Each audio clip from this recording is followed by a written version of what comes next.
Hi, my name's Ivan Van Norman, and this is a quick overview of how to play New Angeles. New Angeles by James Niffen is a deep strategy game of 4 to 6 players competitively solving problems together. It's like a cooperative, competitive game. Now, this game takes place in the new Los Angeles of the future. In New Angeles, you take on the roles of warring corporations determined to do their best to save New Angeles, all while putting some serious cash in your pocket in the meantime. Now, this game has 2 major elements to focus on. Demand, which is resource-driven, communal, and happens at the end of every single phase, and bidding, which consists of players proposing actions in order to earn cards. Now, before we get into these 2 major parts of the game, let's talk about how to win the game. Now, the objective of New Angeles is to have more capital than your corporate rival at the end of 6 rounds consisting of 3 phases. Now, players earn capital all throughout the game at various stages. In the meantime, you also have to make sure to keep the city's threat level at bay. If you hit a certain number, 25, then nobody wins and chaos is the winner. This game also likes to check in with you every 2 phases to see if you've met the demands of the city and see how many resources you've generated. Then it likes to punish you accordingly. Kind of like life. Sound like a lot? It is, but don't worry, we're going to break it down first with how resources work in the game. After 2 action phases, you have to meet the demands of the city, right? By working together and producing resources. Easy. But how are resources generated? I don't know, Ivan, how are resources generated? Well, I will tell you. The board is broken down into 10 different city squares or districts and laid out based on one of these setup cards. Then reveal the demand card showing the need of the city that you must meet, represented by these little orange tokens. For example, 0 energy, 3 consumables, 1 tech, 3 entertainment, and 2 credits. Now, each district produces a primary and a secondary resource type: energy, consumables, tech, entertainment, and credits. Now, if you don't meet these objectives, you'll most likely generate threat, which I said earlier can end the game if it reaches a certain level. Now, at the end of each action phase, more on that later, each city with an android token produces its resources and is placed on the track. Entertainment, boop, and tech. As long as there aren't any outages in the city, boop, or people aren't on strike, or there's any organized crime in the district. Well, that would only prevent the secondary resource from generating.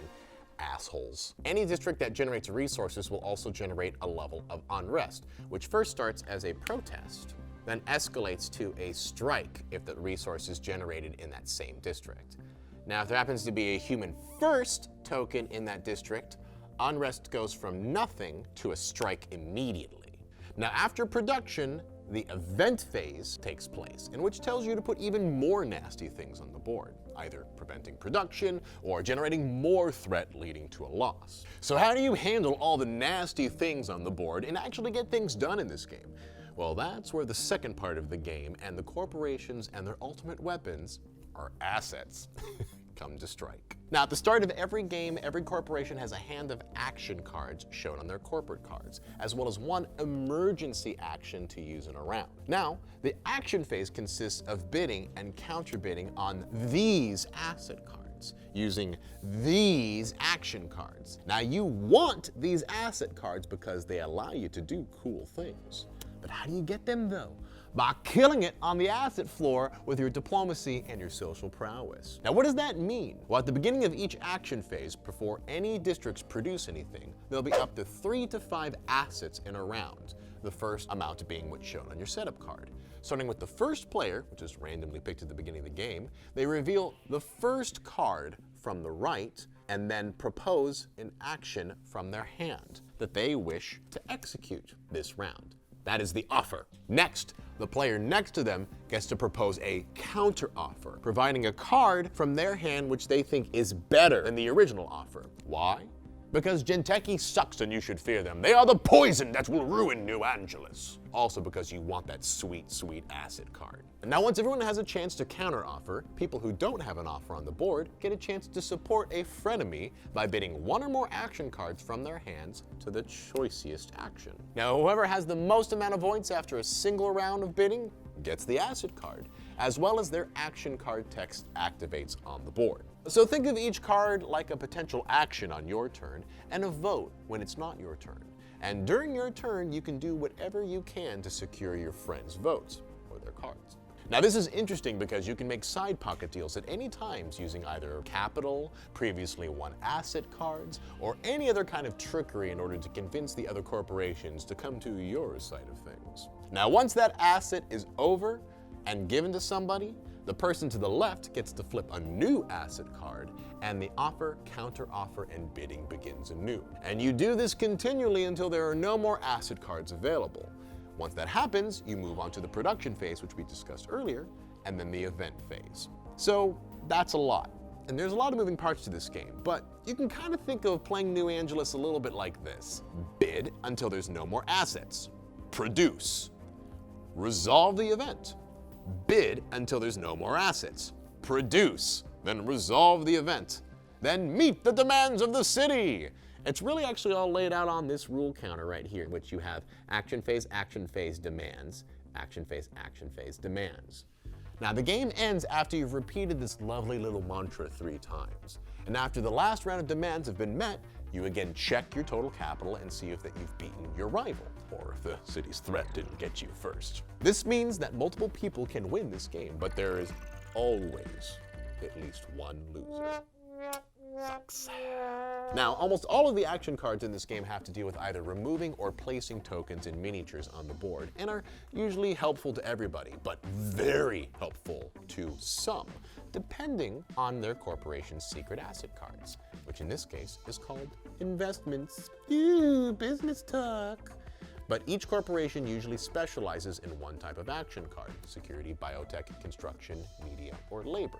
Which means at some point, someone is going to be important. As mentioned before, the board is set up based on this setup card. This setup card will show you which tokens and minis are placed on each district. Now the rules pretty well lay out what each token and mini does, but we'll cover them briefly before signing off. Protest does nothing until it's flipped to a strike, and then it produces no resource in that district. Outages does not produce resources at all. Development earns you an extra resource in that district. And illness generates 1 threat every time an action card is resolved in that district. Organized crime, mafia and gangs does not actually produce primary resource. The human first punks and rabble-rousers. District produces 2 unrest instead of 1.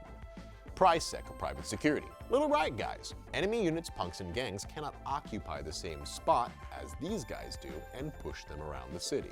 Now, speaking of movement, these little arrows here show you which direction enemy units move, eventually dumping them into what is called the route, which generates 2 threat every single time they do. Hey, you know what? I'd get mad if I was shoved into the ass end of New Angeles as well. So for example, this liquidation card allows you to automatically produce in a district, but makes it go on strike. So as you can see, everybody's out to do something in order to take care of themselves and gain more capital. And that is the basics of what you can expect from New Angeles. Now, there's a lot of moving parts, and I know it's a lot, but it is my sincere hope that this video has been helpful to you, if anything, just to reduce your nose time in the rulebook a bit, should you choose to pick up this game.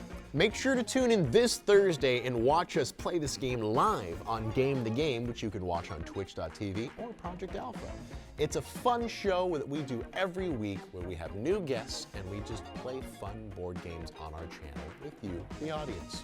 Until then, thanks for watching, and roll dice and play nice.